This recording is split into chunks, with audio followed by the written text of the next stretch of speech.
लाडली। ने बिवाण बिवाण मैंने अपनी लाडली। ने बिवाण बिवाण मैंने अपनी लाडली। ते भोला बावरा संग अपनी लाडली।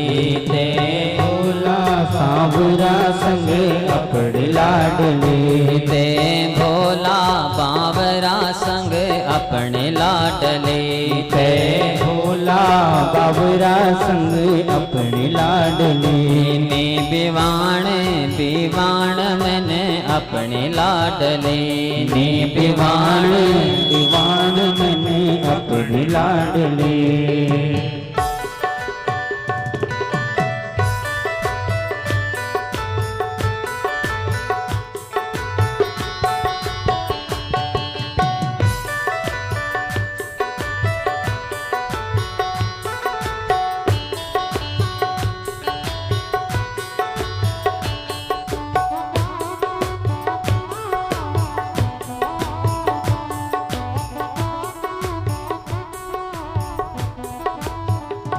जय को घरे ना बारे ना बे बाबों को संग। जय को घरे न बारे न बे बाबो को संग। जय को घरे ना बारे ना बे बाबों को संग। जय को घरे न बारे न बे बाबो को संग। कनक रौली मेरी पार्वती वे जाली तंग। कनक रौली मेरी पार्वती वे जाली तंग। कनक रौली मेरी पार्वती वे जाली तंग। कनक रौली मेरी पार्वती वे जाली तंग। ने बिवाण बिवाण मैंने अपनी लाडली। ने बिवाण बिवाण मैंने अपनी लाडली। बिवाण बिवाण मैंने अपनी लाडली। बिवाण बिवाण मैंने अपनी लाडली। ते भोला बावरा संग अपनी लाडली। ते भोला बाबा का संग अपनी लाडली। ते भोला बावरा संग अपनी लाडली। ते भोला बाबरा संग अपनी लाडली।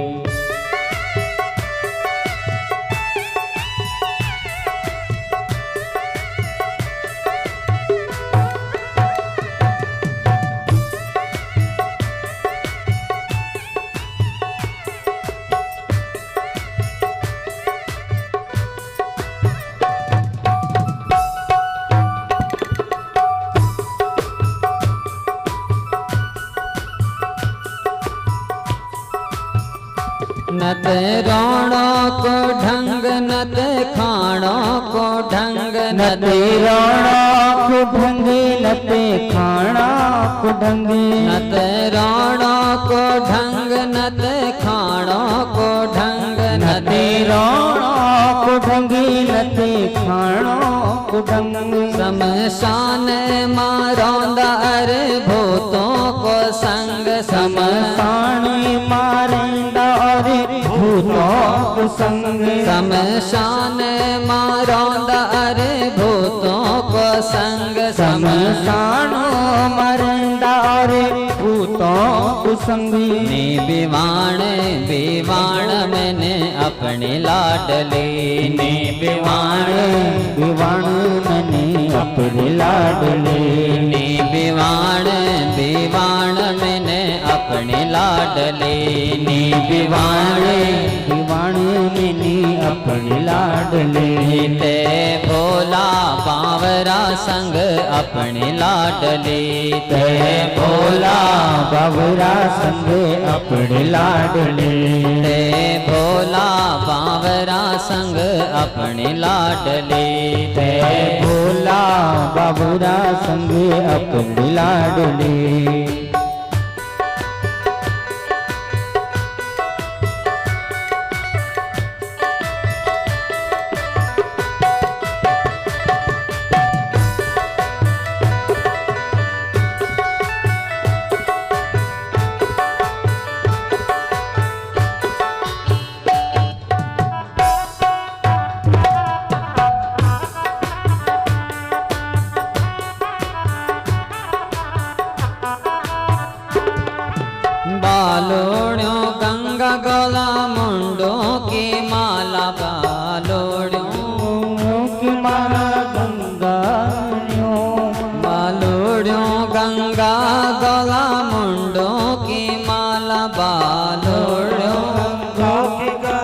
नागों की माँ। सर्प बिच्छों को संग अरे चंदाच भाल सर्प बिच्छों को संग अरे चंदाच भाल। सर्प बिच्छों को संग अरे चंदाच भाला सर्प बिच्छों को संग अरे चंदाच भाला। नी विवाण विवाण मैंने अपने लाडले नी विवाण विवाण मैंने अपने लाडले। ते भोला बावरा संग अपने लाडले ते भोला बावरा संग अपने लाडले। ते भोला बावरा संग अपने लाडले ते भोला बाबरा संग अपने लाडले। नी विवाण विवाण मैंने अपनी लाडली नी विवाण विवाण मैंने अपने लाडले। नी विवाण विवाण मैंने अपने लाडली नी विवाण विवाण मैंने अपने लाडले। ते भोला बावरा संग अपने लाडली ते भोला बाबरा संग अपने लाडले। ते भोला बावरा संग अपने लाडली ते भोला बाबरा संग अपने लाडले। नी विवाण विवाण मैंने अपने लाडली नी विवाण विवाण मैंने अपने लाडले। नी विवाण विवाण मैंने अपने लाडली नी विवाण विवाण मैंने अपने लाडले। बोलो शंकर भगवान की जय पार्वती मैया की। भगवती मैना ने विचार किया ऐसे उस वर के साथ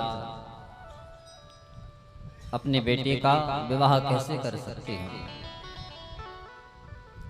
इसलिए पर्वतराज हिमालय से कहा कि मेरी बेटी घर में कुमारी रह जाए मुझे मंजूर है, लेकिन ऐसे वर के साथ मैं अपनी बेटी का विवाह नहीं करा सकती। तो नारद जी ने कहा कि देवी ऐसा नहीं है, तुम्हारी बेटी का जो पति है ना वो तो साक्षात शंकर है,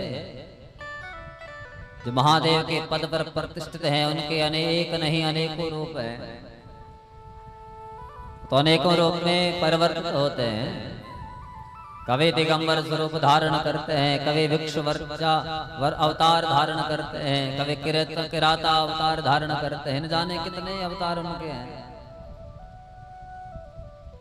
इसलिए तुम्हारी बेटी के जीवन में तुम्हें जो ये अवगुण लग रहे हैं 100 गुण में परिवर्तित हो सकते हैं। बोले कब? जब तुम्हारी जो पुत्री है ये तप करेगी। जो तप करे कुमारी तुम्हारी भावे मेट सके त्रिपुरारी। विधाता ने हमारे माथे पर क्या लिखा है उसको मिटाने की सामर्थ्य तप रखता है। हाँ? जो भगवान का भजन करता है भगवान विधाता के लेख को भी मिटा देते हैं। आप कहेंगे प्रमाण क्या है? तो प्रमाण है सुदामा जी। सुदामा जी के माथे पर लिखा था श्रीहीन। सुदामा के जीवन में कभी लक्ष्मी आ ही नहीं सकती, लेकिन भगवान श्री कृष्ण से इतना प्रेम किया। भगवान श्री कृष्ण की सामीप्यता जब सुदामा को मिली तो भगवान श्री कृष्ण ने विधाता के लेख को मिटा दिया, उसको उल्टा कर दिया। यक्षश्री, इतना धन यहाँ सुदामा के जीवन में आएगा कि जिसको पाने के लिए देवता भी तरस जाएं। तो भगवान ने अलौकिक वैभव सुदामा जी को दे दिया। इसलिए यहाँ नारद जी ने कहा तुम अपनी बेटी के जीवन के अमंगलों का हरण चाहते हो, अपनी बेटी को तप करने के लिए भेजो। मैना ने विचार किया मेरी बेटी तो छोटी है, इस अवस्था में कैसे तप करेगी। लेकिन पर्वतराज हिमालय ने समझाया, कहा कि देवी, क्या अपनी बेटी का भला नहीं चाहती हो? क्या तुम अपनी बेटी का कल्याण नहीं चाहती हो? अगर चाहती हो तो इसको तप करने के लिए भेजो। और उसी समय भोलेनाथ भी हिमालय में गंगोत्री में बैठे हुए थे। और पर्वतराज हिमालय को पता लगा भोलेनाथ मेरे हिमालय में आए हैं, तो पर्वतराज हिमालय भगवान का स्वागत करने के लिए वहां पहुंचे। भोले बाबा को कहा कि प्रभु, आप मेरे हिमालय में आए हैं, यहाँ किसी वस्तु की आवश्यकता हो तो आप मुझसे कहिए। इसलिए अपनी बेटी पार्वती को लेकर के, और पार्वती के साथ जया और विजया नाम की 2 सखियां, इनको लेकर के वहां भगवान शंकर की सेवा में समर्पित कर दिया। पार्वती ने यहाँ भोलेनाथ को देखा, बड़ी प्रसन्न हो गई, समझ गई यही तो मेरे आराध्य हैं। लेकिन सती के वियोग में दिगंबर स्वरूप धारण कर रखा था भगवान शंकर का, और तब से दिगंबर स्वरूप में बैठे हैं, समाधि में स्थित हैं। पार्वती ने देखा कि मुझे भोलेनाथ को जगाना है। भोलेनाथ को ये समझाना है कि तुम्हारे जो सती है ना, आज पार्वती बन करके आए हैं। जो भाव तुम्हारा सती के प्रति था, वो भाव यहाँ से पार्वती के प्रति बनाओ। तो भोलेनाथ को मनाने के अनेक प्रयास भगवती पार्वती ने किए हैं, लेकिन सती के वियोग में भटकते हुए भोलेनाथ का मन किसी पर स्थित हुआ ही नहीं। विचार क्या आया, हाँ ये पार्वती अपनी सखियों के साथ में आई है, कहीं ऐसा न हो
बोल भक्त वत्सल भगवान की।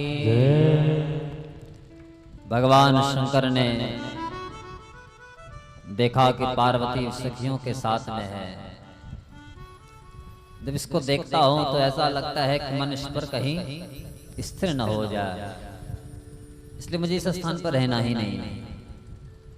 गंगोत्री में बैठे हुए भोलेनाथ रात्रि के समय विचार किया कि प्रातः काल होते ही मुझे यहाँ से जाना है, क्योंकि सुबह वहाँ पार्वती अपनी सखियों के साथ में आती हैं पुष्प लेकर के। तो जैसे ही प्रातः काल हुई भोलेनाथ उठे और गंगोत्री से चले, आकर के रुद्रनाथ में अवस्थित हो गए। भगवती पार्वती प्रात पहुंची तो वहां जिस आसन पर भोलेनाथ बैठे थे वो आसन तो खाली पाए। चारों ओर भोलेनाथ को ढूंढती रही, लेकिन कहीं भोलेनाथ का आता पता ही नहीं। पार्वती के नेत्र एकदम सजल हो गए। जया और विजया देखते हैं, कहा करी देवी किसके लिए रो रही है? भगवती पार्वती कहती हैं कि देखो ना, मेरा आराध्य सामने बैठा था, उसकी सेवा कर रहे थे, मेरे प्रेम को भी नहीं समझ पाया। मुझे छोड़ करके यहाँ से चला गया। अरे अगर जाना ही था तो मुझसे संवाद तो करता। मन ही मन भगवान शंकर को कहते हैं कि प्रभु कि दीदार तेरा होता रहे तो मुझसे दूर ना जाना, मेरे दिल में रहने वाले तो मुझसे रूठ ना जाना। प्रेमी जब अपने प्रेमास्पद को नहीं पाता है तो बड़ा दुखित होता है। वही स्थिति यहाँ पार्वती की है। मन ही मन प्रभु से कहते हैं कि प्रभु जब सामने बैठे थे, भले ही आपने मुझसे कोई संभाषण नहीं किया, लेकिन आपको देख तो रही थी। मेरा हृदय बड़ा प्रसन्न होता था। लेकिन आज आप जिस स्थिति में गए हैं मुझे पता भी नहीं चला। ऐसा लगता है कि आप मुझसे रूठ कर गए। प्रभु मेरे उस प्रेम में क्या कमी थी कि जो आप ऐसी स्थिति में मुझे छोड़ करके चले गए। पार्वती कहती हैं कि दिखा देते हो रुख जब भोलेनाथ थोड़ा सा, तो भर लेती हैं आंखें सरबते दीदार थोड़ा सा। प्रभु जब सामने मुझे दिखते थे, ये मेरी जो आंखें हैं ना, इन आंखों में ऐसा लगता था, ऐसी प्रसन्नता, प्रेम के ऐसे दिव्य अश्रु गिरते थे जिनको देख करके मैं स्वयं बड़ा मुग्ध होती थी कि देखो ना मेरी इन आंखों का एक ही सौभाग्य है कि साक्षात अपने ब्रह्म को सामने पा रही है, उनका दर्शन पा रही है। लेकिन आज आप मुझे छोड़ करके गए हैं तो इन नेत्रों में प्रेम के अश्रु नहीं गिर रहे हैं, बल्कि इन नेत्रों में विरह के अश्रु गिर रहे हैं। अब प्रेम के अश्रु और विरह के अश्रु में बड़ा अंतर है। प्रसन्नता में भी आंख में आंसू आते हैं और दुख में भी आंख में आंसू आते हैं। लेकिन प्रसन्नता के जो आंसू होते हैं वो बड़े ठंडे होते हैं और दुख के जो आंसू होते हैं वो बड़े गर्म होते हैं। तो पार्वती कहती हैं कि आज आंखों में वो प्रेम के अश्रु नहीं गिर रहे, आज दुख के अश्रु गिर रहे हैं, इसलिए आंसू बड़े गर्म हैं। इसलिए खिल जाते हैं जब आंसू, ये खिल जाते हैं जब आंसू के कतरे पुष्प बनकर, खिलाते हैं दिल में प्रेम का गुलजार थोड़ा सा। कहा प्रभु जब सामने रहते थे प्रेम के अश्रु गिरते थे, हृदय में प्रेम के पुष्प खिलते थे। उसमें ऐसा भाव आता था इन प्रेम के पुष्पों से सुंदर आपका श्रृंगार करूं, आपको सजाऊं। लेकिन अब किसे सजाऊं? अब तो मुझे छोड़ करके चले गए हो। अरे मैंने तो सुना था तेरे अंदर दया है, करुणा है, तो क्या ये दया है अपने प्रेमी को छोड़ करके ही चला गया? कहा प्रभु जरा मस्ती के झोंकों में हिले आंखें तो हिलते ही छलक पड़ता है प्यालों से तुम्हारा प्यार थोड़ा सा। तो कहीं मन नहीं लगता जब अपना प्रेमास्पद ही सामने नहीं दिख रहा है। उस समय जब आप यहाँ बैठे थे मैं कहीं भी जाती थी ऐसा लगता था मेरा दिल तो वहां बैठा है, हाँ? लेकिन अब लगता है कि यहाँ अंदर कुछ है ही नहीं। इसलिए चले बिकने अश्कों के गुहार मुझसे कह कह कर कि अब देखेंगे करुणा का बाजार थोड़ा सा। लेकिन प्रभु मैं भी पार्वती हूं, मैंने भी ये ठाना है तुमको पाने के लिए यहाँ आए हो, तुम मुझसे कितना भाग जाओ लेकिन तुम्हारी जो दया है, तुम्हारी जो करुणा है, उसको पाकर के ही रहूंगी। तो भगवती पार्वती ने भी ठान लिया, अब मैं भी तप करूंगी शंकर को पाने के लिए। और वहां से जब निकली तपोवन में आई, जया और विजया ने कहा कि पार्वती, अरे उस शंकर के लिए पागल है जो एकदम बूढ़ा, तेरा नव यौवन, वो शंकर एकदम बूढ़ा जटाओं वाला, जिसने सर्प बिच्छुओं को अपना श्रृंगार बना रखा है, ऐसे बूढ़े शंकर के लिए पागल है।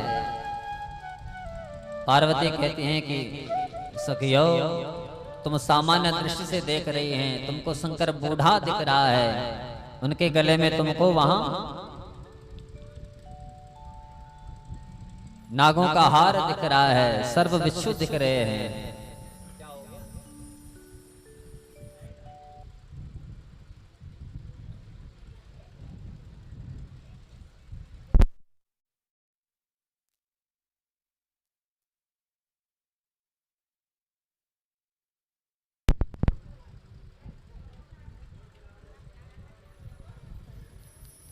बल भक्त वत्सल भगवान की। लेकिन पार्वती कहती हैं कि सखियो, एक बार उस आंतरिक चक्षुओं से भोलेनाथ को देखने का प्रयास करो। हमारे जो ये आंखें हैं, ये केवल बाहरी स्वरूप को देखती हैं, लेकिन एक आंतरिक दृष्टि भी तो है। जैसे कैमरा है तो कैमरा तो बाहर का चित्र लेता है, लेकिन एक एक्सरा भी तो है जो अंदर का भी चित्र लेता है। तो भगवान ने सबको वो आंतरिक दृष्टि भी दी है, लेकिन हम उसका प्रयोग नहीं करते। जैसे हम कहते हैं साहब वहां आकाशवाणी हुई, तो आकाशवाणी कोई बाहर से वो आवाज नहीं आती है, हमारे अंदर भी तो एक आकाश है जो हृदयाकाश से एक आवाज आती है। कभी एकांत में बैठो फिर सुनो, कभी हम कोई कार्य करने जा रहे हो तो हृदय आकाश से आवाज आती है कि वो कार्य सफल होगा कि नहीं, वो पहले ही हमको बता देता है। जिसने उसको सुन लिया वो तो संभल करके चलेगा, और जिसने नहीं सुना तो करेगा परिणाम जो भी हो। तो ऐसे ही भगवती पार्वती कहती हैं, तुम बाहर की सामान्य दृष्टि से उनको देख रही हो, इसलिए तुमको वो बूढ़े दिख रहे हैं, उनके गले में तुमको सर्व वृक्षों के हार दिख रहे हैं। लेकिन देवी ददामि बुद्धि योगम ते दिव्यम ददामि ते चक्षु, मेरे पास तो दिव्य चक्षु हैं, उन दिव्य चक्षुओं से जब मैं भोलेनाथ का दर्शन करती हूँ तो मुझे भोलेनाथ बूढ़े नहीं एकदम जवान दिखते हैं। भोलेनाथ के गले में जो सर्व बिच्छू हैं, मुझे वो नवरत्नों के हार दिखते हैं। इसलिए देवी मैंने तो यहाँ हृदय में उन शंकर को बैठा दिया। हिया शंकर प्रिय नाम बीजा और हिया वज्ञन शिव डाल होगा। अब तो इस हृदय में भोलेनाथ बैठे हैं, उन्हीं के नाम के यहाँ पुष्प खिले हुए हैं, यहाँ कोई और बैठ ही नहीं सकता। कि हिया शंकर प्रिय नाम बीजा हिया वज्ञन शिव डाल होगा। पतन पतन नाम गुथा गंगा जल शिव का नाम दिखा। कहा सखियो, मुझे तो शंकर नाम से बड़ा प्रेम हो गया, शिव नाम से बड़ा प्रेम हो गया। बोले नाम कैसा है? बोले गंगा जल शिव का नाम दिखा। एकदम गंगा जल की तरह निर्मल है, पावन है। गंगा जल का काम क्या है? तो सबको पावन करना। ऐसे ही भोलेनाथ का जो नाम है, सेवम नाम यथा गंगा, गंगा की ही तरह है, सबको पावन करते हैं। इसलिए भगवती पार्वती अपनी सखियों से कहती हैं कि अखियन मोतिन नाम लगी सो मन जब प्रेम के कंद पगीशो कि नैनन उर में आन खगीशो मैं तो शिव के रंग में रंग गई सो। कहा देवी अब तो शिव नाम का रंग मेरे ऊपर चढ़ गया है, ये रंग अब उतरने वाला नहीं है, उतरेगा तब जब भोलेनाथ के साथ कैलाश में पहुंच जाऊंगी। इसलिए आप तो उनको पाने का मैंने निर्णय ले लिया।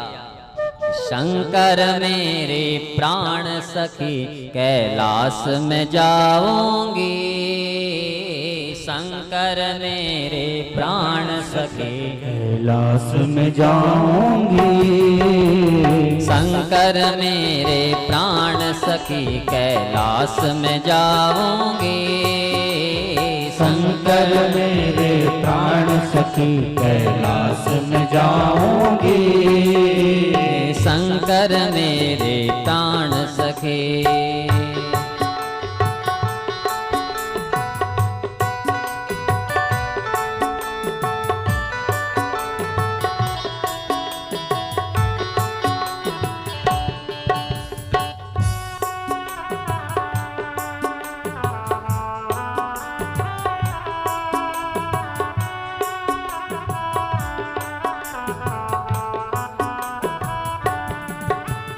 ऊंचे ऊंचे पर्वत हैं जहाँ रहते भोलेनाथ, ऊंचे ऊंचे पर्वत हैं जहाँ रहते भोलेनाथ, ऊंचे ऊंचे पर्वत हैं जहाँ रहते भोलेनाथ, ऊंचे ऊंचे पर्वत हैं जहाँ रहते भोलेनाथ, ऐसे परम हिमाल सखी कैलाश में जाऊंगी, ऐसे परम हिमाल सखी कैलाश में जाऊंगी, शंकर मेरे प्राण सखी कैलाश में जाऊंगी, शंकर मेरे प्राण सखी कैलाश में जाऊंगी, शंकर मेरे प्राण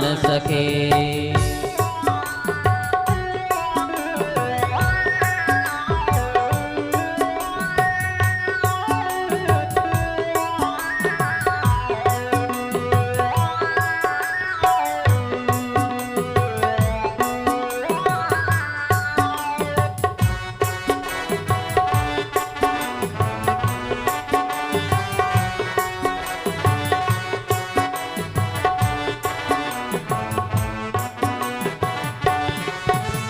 ब्रह्मा विष्णु ध्यावत जिनको देवों के हैं ईश, ब्रह्मा विष्णु ध्यावत जिनको देवों के हैं ईश, ब्रह्मा विष्णु ध्यावत जिनको देवों के हैं ईश, ब्रह्मा विष्णु ध्यावत जिनको देवों के हैं ईश, देवों के महादेव सखी कैलाश में जाऊंगी, देवों के महादेव सखी कैलाश में जाऊंगी, शंकर मेरे प्राण सखी कैलाश में जाऊंगी, शंकर मेरे प्राण सखी कैलाश में जाऊंगी, शंकर मेरे प्राण सखी।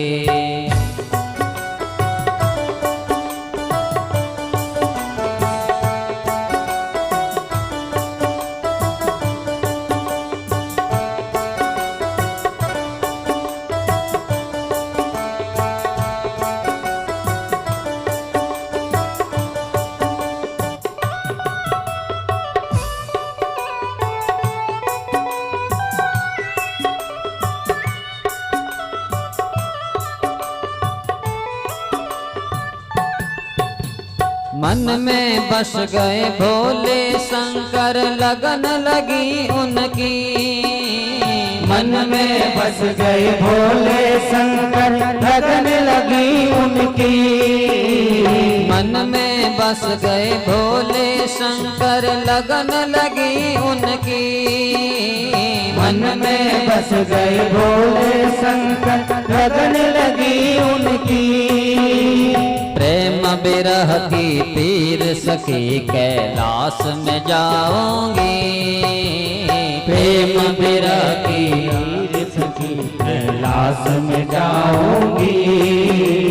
शंकर मेरे प्राण सखे कैलाश में जाऊंगी। शंकर मेरे प्राण सखी कैलाश में जाऊंगी। शंकर मेरे प्राण सखे कैलाश में जाऊंगी।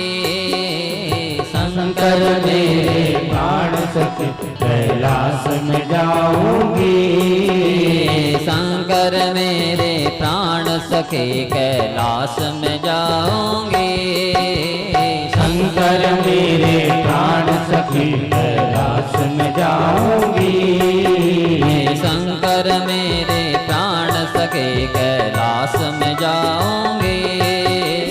शंकर मेरे प्राण सखी कैलाश में जाऊंगी। शंकर मेरे प्राण सखे कैलाश में जाऊंगी। शंकर मेरे प्राण सखी कैलाश में जाऊंगी। भगवती पार्वती ने ठान लिया, जब तक शंकर नहीं मिले तब तक मेरी दौड़ खत्म होने वाले नहीं है, क्योंकि लक्ष्य शंकर है। ऐसे प्रत्येक जीव का लक्ष्य भी तो शंकर ही है, परमात्मा है। जब तक हमें भगवान न मिले तब तक हम यहाँ 84 के चक्कर में घूमते रहते हैं। कभी गंगा को देखे, गंगोत्री से जब गंगा निकलती है तो दौड़ती है। हाँ, गंगोत्री में दौड़ी, देवप्रयाग में आए तो वहां भी दौड़ी, ऋषिकेश में आए तो वहां भी दौड़ी, हरिद्वार में गई तो वहां भी दौड़ी। लेकिन कभी गंगा सागर गए हो?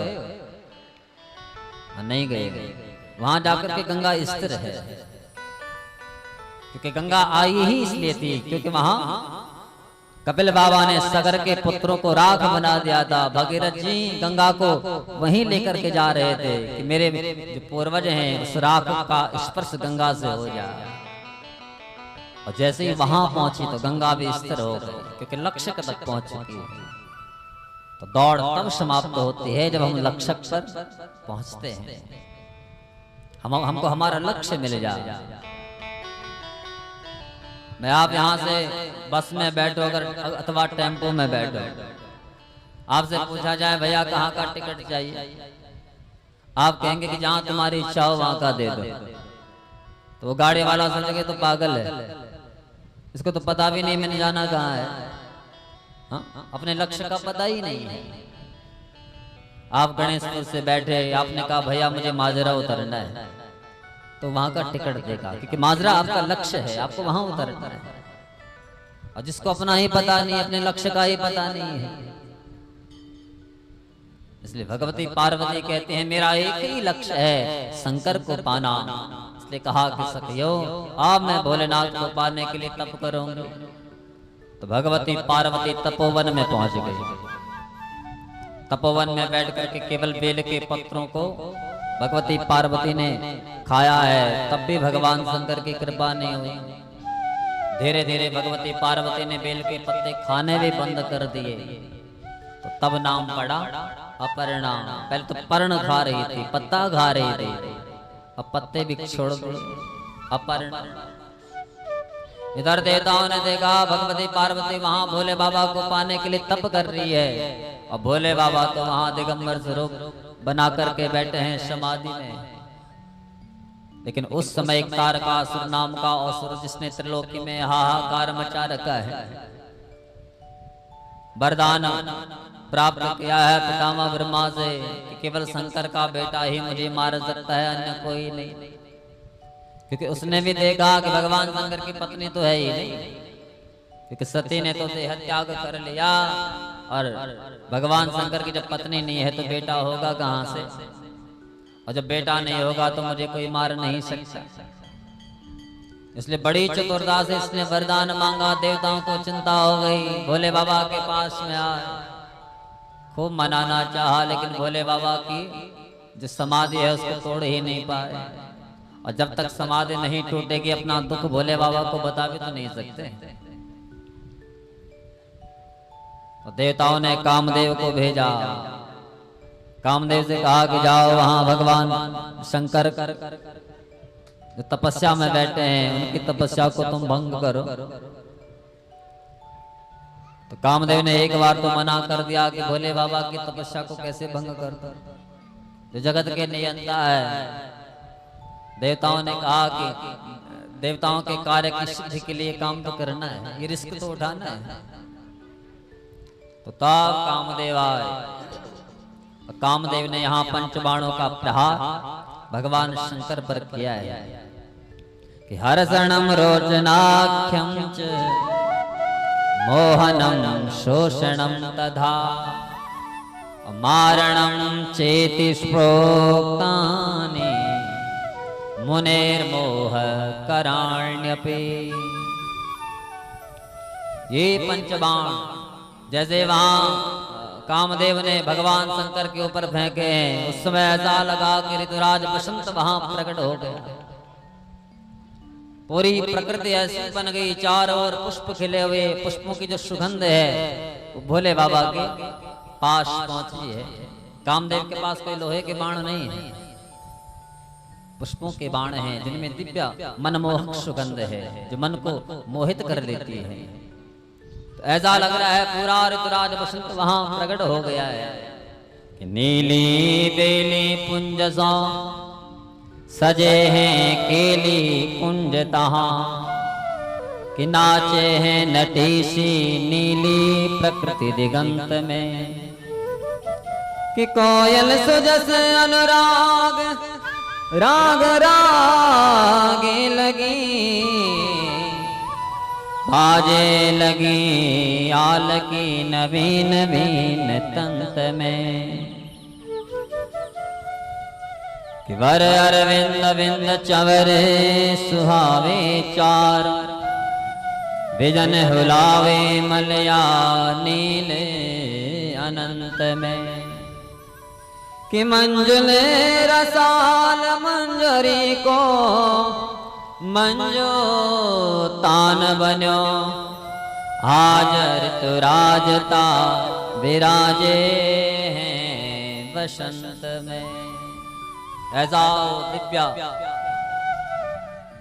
सौंदर्य प्रकृति का, चारों ओर पुष्प खिले हुए हैं, उनसे निकलती हुई जो दिव्य सुगंध है वो भोले बाबा तक पहुंची। और भोले बाबा का जो मन है एकदम उस पर उसका असर हो, क्योंकि काम वहां मन पर ही असर करता है, क्योंकि मन में इच्छा जगती है। भोले बाबा के एकदम नेत्र खोले, भाव आया मुझे मेरी समाधि को तोड़ने वाला ही कौन है। और जैसे ही सामने कामदेव को देखा बड़ा कुपित हुए और तृतीय नेत्र खुल गया।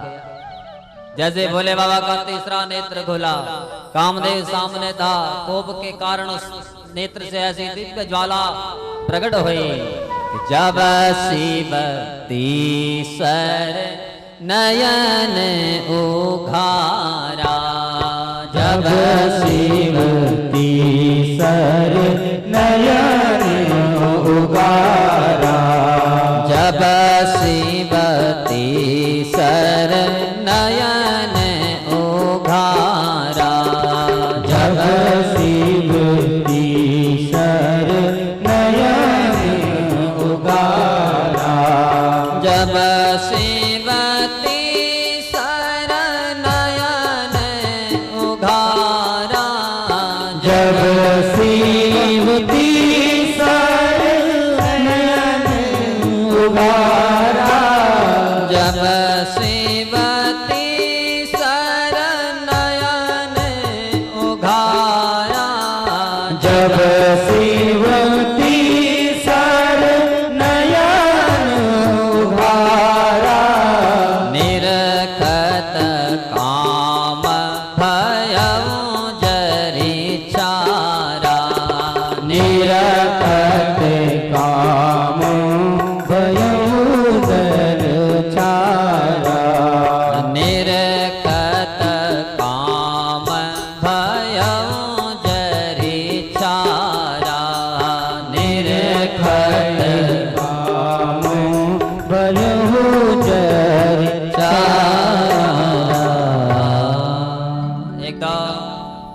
नेत्रों से निकलती हुई वो दिव्य ज्वाला कामदेव जल करके राख हो गया। कामदेव की पत्नी रति आई, भोले बाबा के चरणों में खूब रोई, कहा प्रभु आपने तो मेरा सुहाग ही छीन लिया। भोले बाबा ने कहा देवी चिंता मत करो, तुम्हारा जो ये पति कामदेव है ना, ये भगवान कृष्ण का प्रथम पुत्र बन करके आएगा। तो कामदेव भगवान कृष्ण के प्रथम पुत्र प्रद्युम्न बन करके आए थे भगवती रुक्मिणी के गर्भ से। तो तब तक रति से कहा तुम्हें इंतजार करना है। उस समय देवताओं को मौका मिला, तो भोले बाबा के नेत्र खुले हैं, तो अपनी जो व्यथा है भोले बाबा के चरणों में रखे।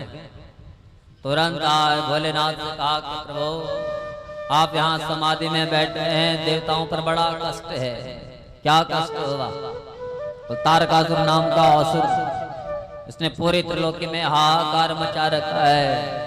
वरदान लिया है कि तुम्हारे पुत्र के द्वारा उसका प्राणांत होगा, लेकिन तुम्हारा तो विवाह ही नहीं है।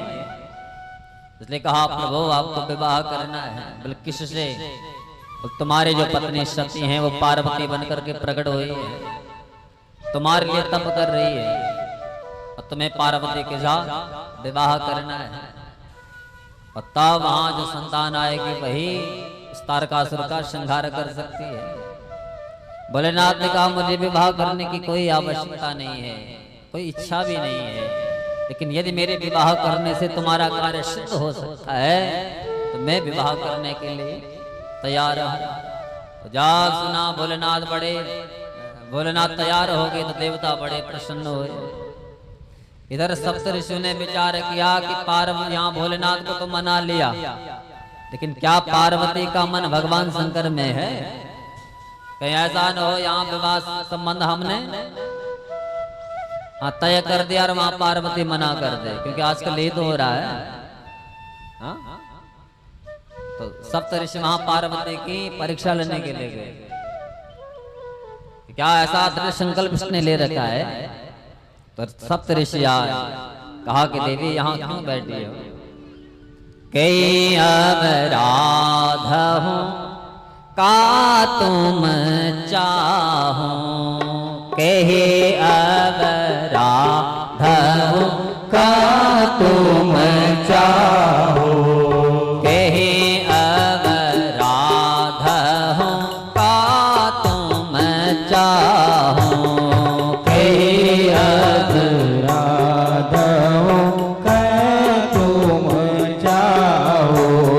हम सन सत्य मरम कीन काहो, हम सन सत्य मरम कीन काहो, हम सन सत्य मरम कीन काहो, हम सन रम कीन काहो। सप्तऋषि जब तपोवन में आए, भगवती पार्वती से पूजा के बेटी यहाँ इसलिए बैठे हो, यह अखंड तप जो तुम यहाँ कर रही हो किसके लिए कर रही हो? भगवती पार्वती कहती हैं कि गुरुदेव मैं शंकर को पाना चाहते हो, इसलिए भोले बाबा को अपने पति रूप में देखना चाहते हो। तो किसने बता दिया कि तुम्हारे पति शंकर होंगे? तो भगवती पार्वती कहती हैं कि देवर्षि नारद हमारे हिमालय में आए थे, और देवर्षि नारद ने जब मेरे हाथों की रेखा को देखा था तो उस समय मेरे पिता से कहा था कि तुम्हारी जो ये बेटी है इस बेटी को ऐसा वर मिलेगा अगुण अमान मात पितु हीना। ऐसा गुण मुझे शंकर में दिखाई दे रहे हैं। सप्तऋषि ने जो सुना बड़ा ठहाका मार करके हंसने लगे। समझना जरा, सप्तऋषि यहाँ परीक्षा ले रहे हैं। ये पता है कि पार्वती तो जगदम्बा है, हाँ? और जगदम्बा का संबंध नित्य शंकर के साथ ही है, शंकर से विमुख हो ही नहीं सकती। लेकिन फिर भी संसार को तो दिखाना है। जो समस्या वर्तमान में हो रही है उस समय देखो, ऋषि कितने दीर्घ दृष्टा थे। जो घटना आज घटने दी उसकी चर्चा उस समय कर दी। आज यही तो हो रहा है, माँ और पिता ने संबंध तय कर दिया, विवाह के दिन पता लग रहा है कि रिश्ता तो कहीं और तय हो रहा है। लेकिन वहां परीक्षा लेने के लिए खूब प्रलोभन दिया। कहा देवी तुम उन नारद के कहने पर शंकर को पाना चाहते हो। वो नारद वो किसका घर इसने आज तक बसाया है? और जिसके जीवन में भी आया उसको घर बार से उसने दूर किया है। अगर घर बसाने वाला होता तो क्या अपना घर नहीं बसाता? इसलिए बहुत प्रलोभन दिए। चित्रकेतु कर घर उन घाला, कनक कशिपु कर पुण्य हाल। अरे वो नारद प्रहलाद के जीवन में गया और प्रहलाद के पिता की ही मृत्यु हो गई। हाँ? जिसके जीवन में गया वहां अहित हुआ है। चित्रकेतु के जीवन में गया, ऐसा पाठ उसको पढ़ाया, वो घर बार छोड़ करके ही चला गया। तो कहा कि देवी जिसने भी नारद का संग किया है उसका भला नहीं हुआ है। इसलिए अगर तुम्हारी इच्छा हो, शंकर में ऐसा क्या रखा है? जिसके आहार का पता नहीं, व्यवहार का पता नहीं, रहने का ढंग नहीं, न घर बार का पता, कंदराओं में रहता है। कहा कि देवी अगर तुम्हारी इच्छा है विवाह करने की तो हम तुम्हारा विवाह भगवान विष्णु से कर देते हैं। अरे हमारे यहाँ विवाह में एक प्रथा है गांठ बांधने की। तुम्हारा सुंदर पटाम्बर है और वो शंकर क्या पहनता है? मृगछाला। वो गांठ भी कहां पर मारेंगे? जब फेरे करेंगे तो गांठ मारने की भी जगह नहीं है, कोई कपड़ा नहीं है। और गांठ नहीं लगेगी तो विवाह नहीं हो सकता, फेरे नहीं हो सकते। इसलिए हम कहते हैं कि तुम विवाह करो उन विष्णु से इनके 4 हाथ हैं, चारों हाथों में शंख चक्र गदा पद्म विराजमान है। सशंख चक्रम सकिरीट कुंडलम सपीत वस्त्रम सरसीरोक्षण। पार्वती को बड़ा कोप आया।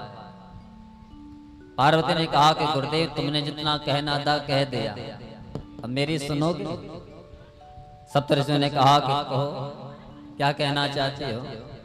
तो भगवती पार्वती कहती हैं कि आप मुझे यहाँ कितना प्रलोभन दे दो कि हाँ हम उसके साथ तुम्हारा विवाह कर देंगे। कहा गुरुदेव इस संसार में बहुत जोड़ियां हैं, आपको यदि कुंडलियां ही मिलानी हैं, जोड़ियां ही मिलानी हैं तो संसार में न जाने कितनी जोड़ियां हैं।